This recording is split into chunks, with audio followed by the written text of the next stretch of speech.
Bioshock Infinite is considered one of those games that's sort of legendary, genre breaking, whatever. I'm not sure exactly what that means. It is obviously an entertaining game, lots of people love it, and I like it for the purposes of the themes it allows the audience to view that normally would not get in a video game.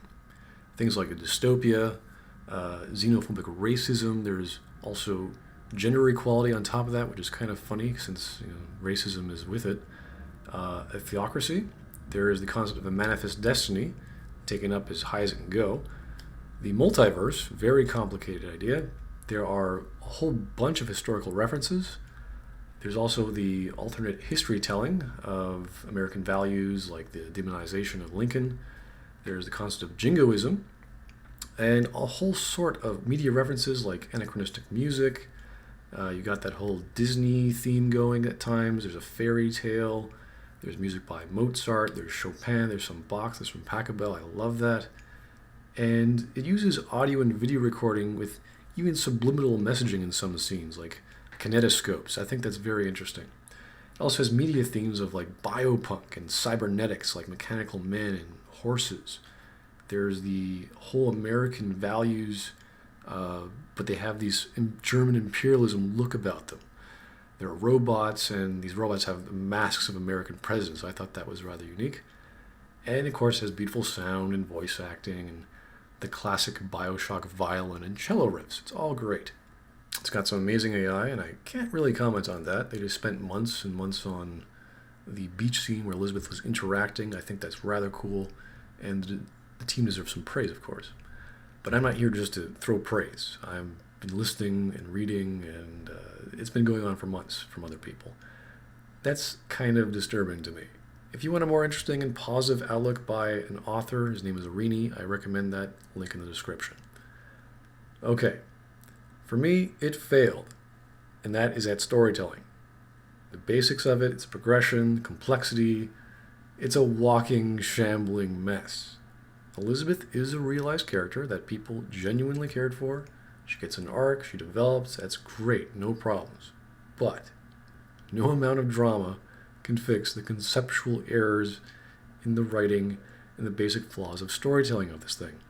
Now, if you want a shooter that looks good and sounds good and makes you think it's deeper than it is, you're going to love this game. But as soon as you take a step back and think about it, which I think was the point of the story, it falls apart. Big time. Bioshock Infinite is how not to tell a story, and due to using a series of complex themes improperly, it is one of the worst stories told in video games. Instead of doing a scene-by-scene analysis because the story really doesn't deserve it, I'll just list the top 5 problems I noticed and the various sub-problems and questions found throughout. Problem number 5. The first time Elizabeth goes through a tear. The problem with this is simply the plot is now dropped. We are entering an entire other universe. That's fine, as the multiverse becomes the main theme, making the world bigger than we thought. A theme is what a story is about, and a main theme is what a story is mostly about. The problem is its explanation. A new plot never comes about. All the people in this new universe do not know our Booker and Elizabeth. If they do, they only know them from their universe.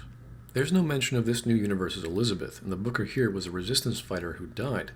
Thus the plot, which was to get Chen Lin to make guns for Daisy Fitzroy, so Fitzroy can give Booker the First Lady, so Booker and Elizabeth can escape Columbia, Booker because of his gambling debt, and Elizabeth because she hates it here, well, that's all gone.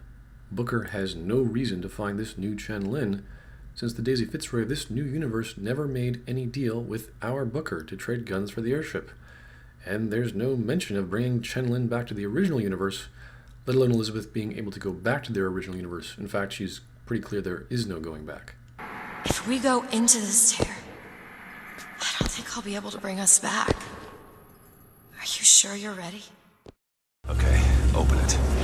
So instead of the story now being about Booker and Elizabeth figuring out what to do about being in an alternate reality, like perhaps wanting to get back to the original universe, which is similar to the premise of the TV show Sliders, or of Elizabeth learning how to control her powers since opening up passages to other realities is kind of a big thing, the story instead just keeps going with a plot that has no reason to be. And just because this is a fantastical situation and we're playing a video game doesn't mean characters suddenly lose their reasons for being. and no amount of rationalizing the story or of stating the characters just got caught up in events in it is going to repair this. This is simply bad writing. A plot is the reason why things are happening, why people are doing what they're doing, and there's no reason for Booker and Elizabeth to be in this reality if we can't somehow interact with the previous one, because that's why they went to this one. We only go through a tear because Lutece suggests it. Booker and Elizabeth just go along with trying to find a new Chen Lin, and once they find out he's dead, they just decide to go find the First Lady. But let's just take a step back here. Elizabeth can now safely open traversable tears to alternate dimensions across time and space, so what do they need an airship for? Why don't they just escape Columbia through a tear? The narrative must, and I stress must, tell us or show us why Elizabeth does not do this. And even if they can, but choose not to, the narrative must tell us why the two can't commandeer any old airship they found along the way. Why does it have to be the First Lady airship? Which brings up the entire problem with Elizabeth as a false damsel in distress. How about Paris? Paris? I don't understand. How could we get there? That's where that airship's going, but if you want to stay and dance, we can... No, let's go. Come on, let's go. Come on, let's go right now. Previously, while Elizabeth was in her tower, we see her open up a tear. From her painting, singing, and dancing, we see her desire to go to Paris. The location in the tear implies it actually is Paris due to the French words on the marquee, but she never goes through the tear due to a car nearly colliding with her. We also know this is the future since the French words are about a Star Wars movie. As I stated before, later in the story, due to Chen Lin's death, they go through a tear, and only then do we seem to have no concern or care to go through entire other realities. So now that we can go through tears, and Elizabeth is okay with that, and Elizabeth wants to go to Paris, then the narrative has to tell or show us why Elizabeth just doesn't go to Paris. And if Booker doesn't want to go because of his gambling debt or whatever, then Elizabeth has to explain why she doesn't just drop him and leave. Remember, the plot is gone, and we're desperately trying to understand these characters. Paris? I don't understand. How could we get there? Now, let's say Elizabeth can't make that leap. She's too weak, lonely, scared, whatever, fine. Why not open a tear to an alternate Columbia? It's the same time, the same place, but where Comstock is nice, or dead, or Fitzroy's dead, or where Columbia is the pinnacle of social, technological, and economic freedom. After all, one of the main themes is the multiverse, and Elizabeth can make doorways to those, but seems to only be choosing the really bad ones. So in order for us to accept the concept of infinite realities, the narrative must describe this behavior. In the simplest way, it needs to limit and control the ability to travel to those realities, and why the heroes are in the one they're in now. I don't understand how Chen Lin is alive now. We're in a world where he was never murdered. Somewhere we'll find out why, I suppose. I don't suspect you can change something like that and have everything else remain the same. For example, creating tears, and this is done through sheer force of will, it has to be limited by Elizabeth's imagination. This is essentially the basics when creating a superhero comic book-like character.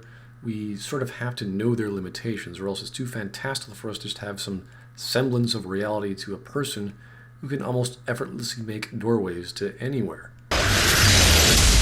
In the TV show Sliders, the destination of the alternate realities was random, and the device that Quinn Mallory created that opened these doorways also had this uncontrollable random timer ticking down on it, which opened that portal. And if they didn't go through, they were stuck in that reality. With Bioshock Infinite, Elizabeth can create tears at will.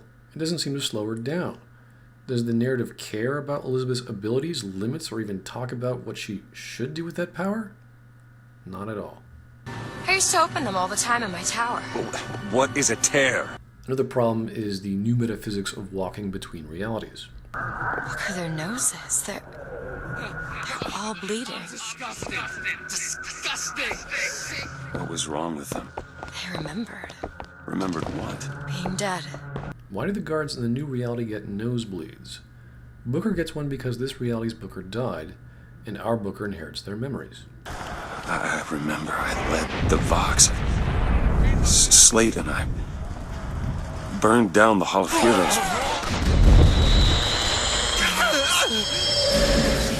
Hard to think. Just two memories in the same Booker, place. come back to me. We're going to find Daisy Fitzroy. And we're getting out of here on the First Lady. Let's go. Okay, fine. That's how that works. But why or how do the guards in this one get paralyzing headaches? Their counterparts never entered the same reality. The soldiers in our previous reality died, as did this reality's Booker. Did you notice? Lynn had a bloody nose. Seems to be in style. This tear, I'm not so sure it was a good idea. When a story explains and shows you how a metaphysic works, and then contradicts itself and doesn't explain itself later, well, that raises a huge question. And unless this is a comedy or farce, that scene is pretty much a failure in storytelling. Considering it's surrounding the main theme and we already have a dropped plot, our protagonist is some other version of our protagonist, the whole classic model of having an individual group with a goal whom we previously know and are rooting for, well, that's kind of gone. Booker, if we go into this tear, I don't think there's any turning back. Are you sure you want to go now? Think about it. Who is Booker now? What exactly are these two people trying to do? What do they want and where are they going? It's all up in the air. Both a character and a setting, or rather an entire universe, have been replaced. The explanation of one of the workings of our alternate physical world was contradicted, and we the viewer are hoping for an answer to who these people are, why they're doing what they're doing, and where they're going. Changing the setting, which involves a change in character, means you have to go back to, well, storytelling basics, and sadly, that gets neglected as much as the intelligence of the heroes.